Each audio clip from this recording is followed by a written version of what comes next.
Assalamualaikum warahmatullahi wabarakatuh. Nama saya Nailatus Saadah.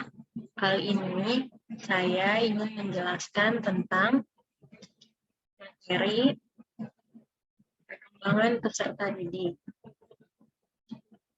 yang berisikan perkembangan intelek, perkembangan sosial, perkembangan bahasa, dan perkembangan bakat khusus.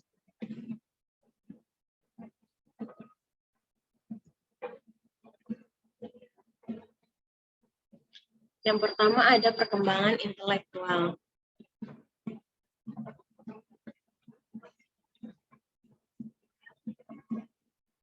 Intelek merupakan daya upaya atau potensi untuk memahami sesuatu hal yang menggambarkan kemampuan seseorang dalam berpikir atau bertindak secara abstrak, kesanggupan mental untuk memahami, mengamati, menghubungkan suatu kemampuan secara efektif. Pembahasan tentang intelek tidak akan terlepas dari inteligensi. Intelek anak tidak mudah diukur karena perkembangan kemampuan berpikirnya tidak dapat dilihat. Anak melihat kenyataan berdasarkan informasi yang terbatas.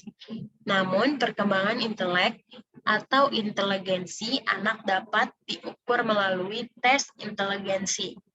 Melalui tes inteligensi, ahli psikolog dapat memahami kemampuan intelek seseorang yang dibawa sejak lahir. Dengan adanya tes inteligensi akan diperoleh angka-angka sehingga dapat ditemukan presentasi individu pada skor IQ tertentu.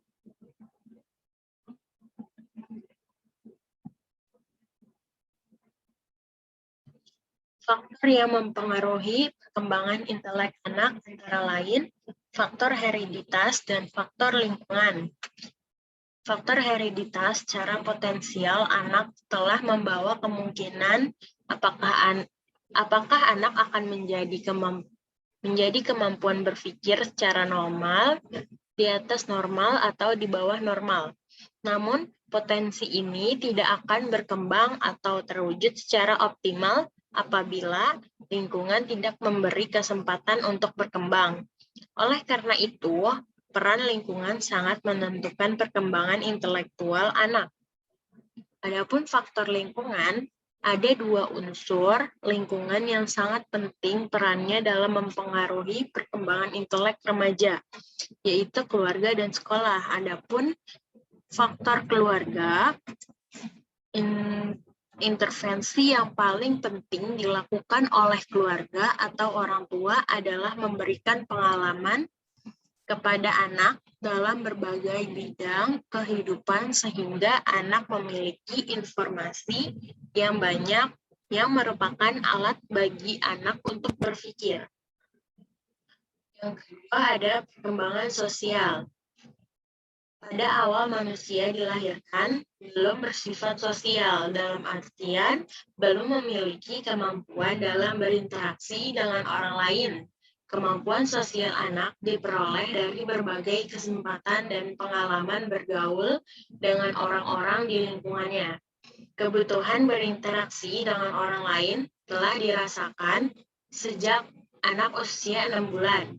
Saat itu, mereka telah mampu mengenal manusia lain, terutama ibu dan anggota keluarganya. Anak mulai mampu membedakan arti senyum dan perilaku sosial lain, seperti marah atau tidak senang mendengar suara keras dan kasih sayang. Menurut Sunarto dan Hartono, tahun 1999 dinyatakan bahwa hubungan sosial atau sosialisasi merupakan hubungan antar manusia yang saling membutuhkan. Hubungan sosial mulai dari tingkat sederhana dan terbatas, yang didasari oleh kebutuhan yang sederhana. Semakin dewasa dan bertambah umur, kebutuhan manusia menjadi kompleks dan dengan demikian tingkat hubungan sosial juga berkembang amat kompleks. Dari kutipan di atas, dapatlah dimengerti bahwa semakin bertambah usia anak, maka semakin kompleks perkembangan sosialnya. Dalam arti, mereka semakin membutuhkan orang lain. Tidak dipungkiri lagi bahwa manusia adalah makhluk sosial yang tidak akan mampu hidup sendiri.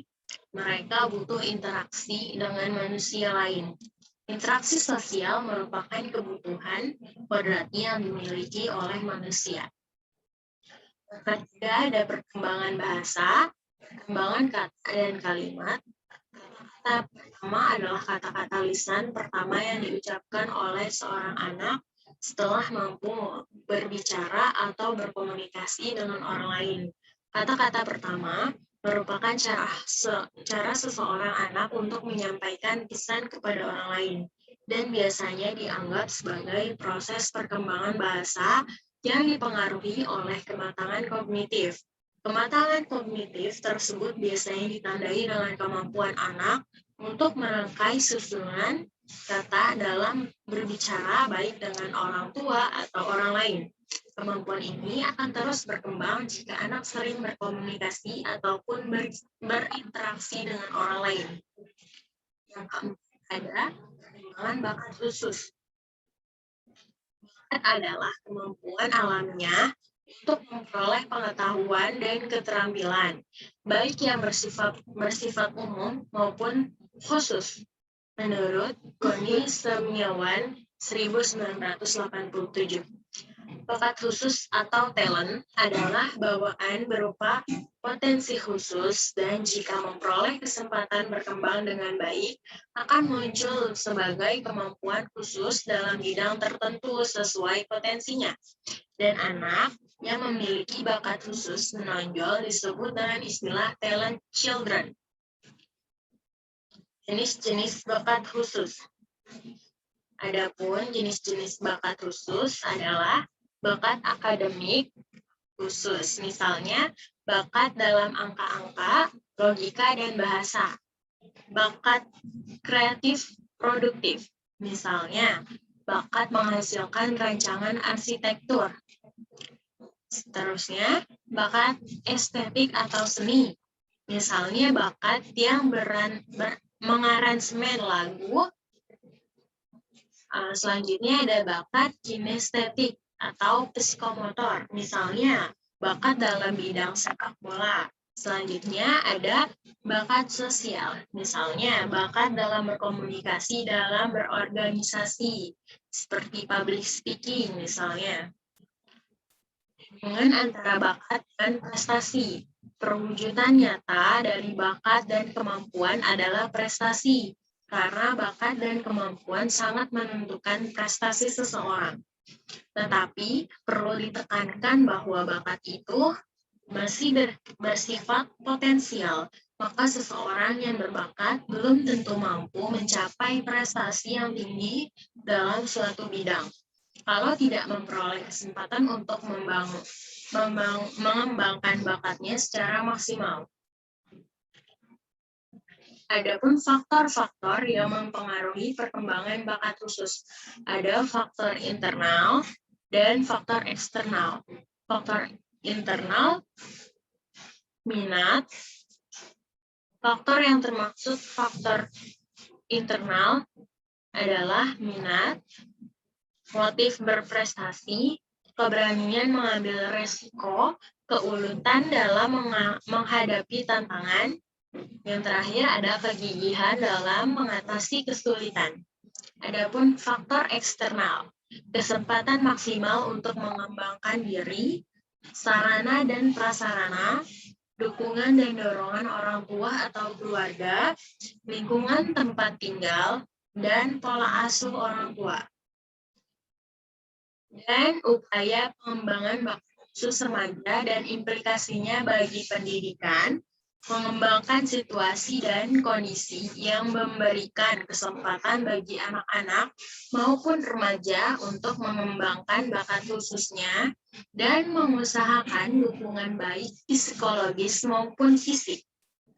Berupaya menumbuh kembangkan minat dan motif berprestasi yang tinggi di kalangan anak dan remaja, baik dalam lingkungan keluarga, sekolah, maupun masyarakat. Meningkatkan kegigihan dan daya juang pada diri anak dan remaja dalam menghadapi berbagai tantangan. mengembangkan program pendidikan berdiferensi di sekolah dengan kurikulum berdiferensiasi. Oke, cukup sekian dari saya. Materi ini. Wassalamualaikum warahmatullahi wabarakatuh.